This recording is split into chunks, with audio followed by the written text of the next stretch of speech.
It's 2017, and I'm sitting before you today with a story that sounds like it should be from anywhere between the late 1890s through the late 1960s. A story about lynching. And to make matters worse, not even conducted by adults, this was the work of teenagers. Welcome to Donald Trump's America. The Root reported a few days ago that an 8-year-old biracial boy from New Hampshire had to be flown out to a local hospital because the boys he was playing with decided to hang him as a form of a game. The boy swung back and forth by his neck 3 times before he was able to remove the rope. Here's a little about Claremont, the small town in New Hampshire that will put things in perspective for you.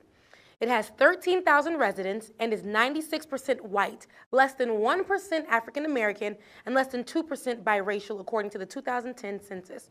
Let that sink in. The boy's mother, Cassandra Merlin, who was in shock at what transpired, posted a photo of him on Facebook on the way to the hospital with the caption, "So my son is being flown to Dartmouth after a 14-year-old kid decided to hang him from a tree. I don't care if this was a so-called accident or not. My son almost died because of some little shit teenage kids." I couldn't even begin to understand what pain that mother was feeling for her baby boy to have to experience something like this. And I think that a 14-year-old boy is old enough to know, which says that this had to be something racially charged. No accident here. The boy's grandmother told Valley News that this was indeed a racially motivated attack because those teenage boys had been taunting the child for being biracial. She recounted what happened from the boy's sister, saying, "The teenager said, 'Look at this,' supposedly putting the rope around their necks. And then one boy said to her grandson, 'Let's do this,' and then pushed him off the picnic table and hung him."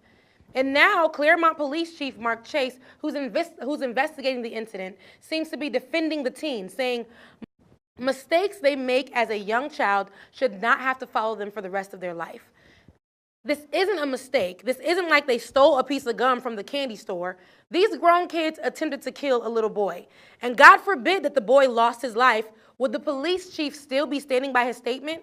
We'll never know anyway. As Chase said, he won't be saying if this was racially motivated or not. That is very sad because that truth could be the key to highlighting and bringing up a conversation about race in that area, which could stop this from happening again. But in Trump's America, where white supremacists get head nods and racist cops get pardons, little black boys should never be protected. That's why we have to keep talking about these instances so that we can help change that. No more ignoring the facts. I'm Rebecca Azor, and for authentic news you can count on, visit content.news.